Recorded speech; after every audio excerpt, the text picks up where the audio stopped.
Hello friend. तो आज है मार्च 2022 का एक्सरसाइज 2 नंबर है। ठीक है फ्रेंड, आज लिखिए 100 से, उसके बाद 80 से। आपको 120 से बाद में लिखा जाएगा friend.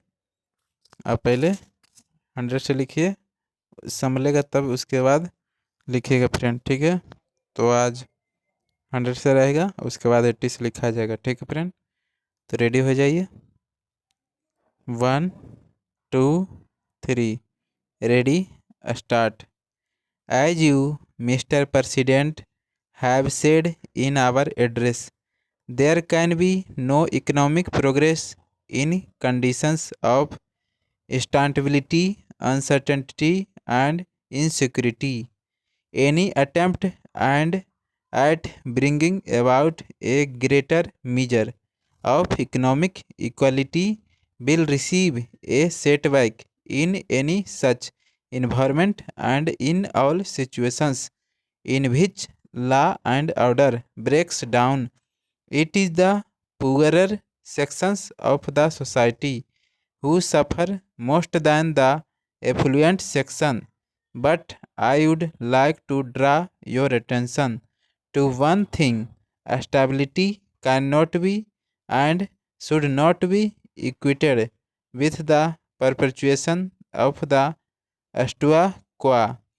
Stability can be brought about if the present inequalities are allowed to remain or to grow, and unless we take note of the aspirations of the people and engineer change peacefully, we shall be overtaken by events and by far greater violence than you have seen today. For a change, today there is an atmosphere of restlessness in our country and also in every other country in the world, and even in the most affluent of societies. As you may have noticed in the media, and countries that were quite until recently considered to be havens of peace and prosperity do not seem to be quite so now. A new generation is coming up into prominence in all the countries whose attitudes and beliefs differ from those of the older generation in all spheres of life. Therefore, whether it be politics or business and industry, we must take note of this new development and refashion our politics and programs so as to respond more readily to the needs of the changing times. Para change. Your speech, Mr. President, clubs together the concentration of economic power and political power and considers both to be undesirable. Now there are adequate safeguards in our political setup against the concentration of political power. Our federal system, with its allocation of powers as between the center and the states, is by itself a corrective against any trend towards the concentration of political power. We have now the phenomenon of different political parties holding power in different states and in the national sphere also. We have a powerful opposition subjecting every move of the government to the coolest and most critical scrutiny. But businessmen should ask themselves frankly whether there are similar correctives against abuses following from the concentration of economic power.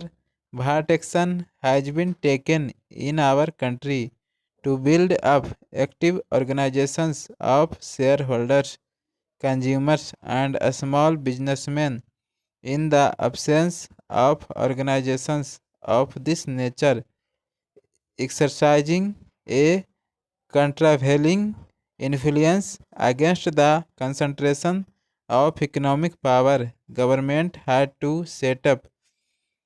In whether it is the nationalization of banks or the monopolies legislation which is now on the anvil। तो ये था 100 का। ठीक है friend, आपको 80 से लिखा जाएगा। तो हो जाइए ready.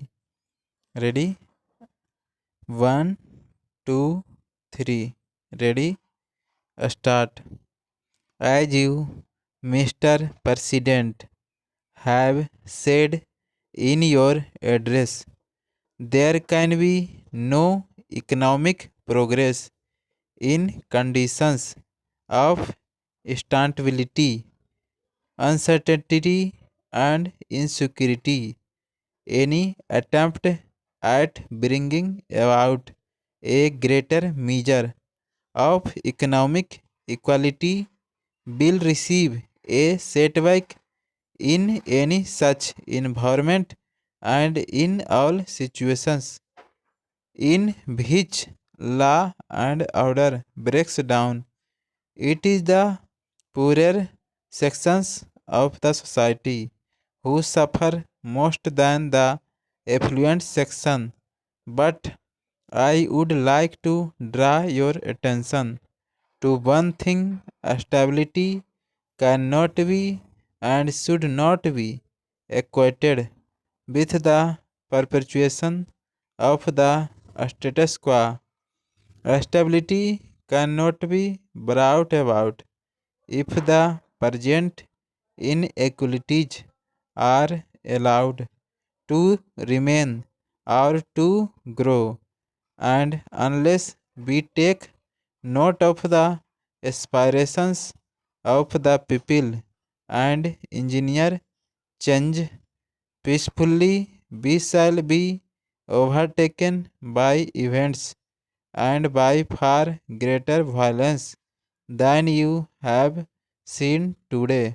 For a change, today there is an atmosphere of restlessness in our country and also in every other country in the world and even in the most affluent of societies. As you may have noticed in the media and countries that were quite until recently considered to be havens of peace and prosperity do not seem to be quite so now. A new generation is coming up into prominence in all the countries whose attitudes and beliefs differ from those of the older generation in all spheres of life. Therefore, whether it be politics or business and industry, we must take note of this new development and refashion our policies and programs so as to respond more readily to the needs of the changing times. For a change, your speech, Mr. President, clubs together the concentration of economic power and political power and considers both to be undesirable. Now there are adequate safeguards in our political setup against the concentration of political power. Our federal system, with its allocation of powers as between the center and the states, is by itself a corrective against any trend towards the concentration of political power. We have now the phenomenon of different political parties holding power in different states and in the national sphere. Also, we have a powerful opposition subjecting every move of the government to the closest and most critical scrutiny. But businessmen should ask themselves frankly whether there are similar correctives against abuses following from the concentration of economic power. What action has been taken in our country to build up active organizations of shareholders, consumers, and small businessmen in the absence of organizations of this nature exercising a countervailing influence against the concentration of economic power. Government had to set in. There it is the nationalization of banks or the monopolies legislation which is now on the anvil. तो ये 80 का था friend, लिखा गया होगा आशा करते हैं। ठीक है फ्रेंड, थैंक यू।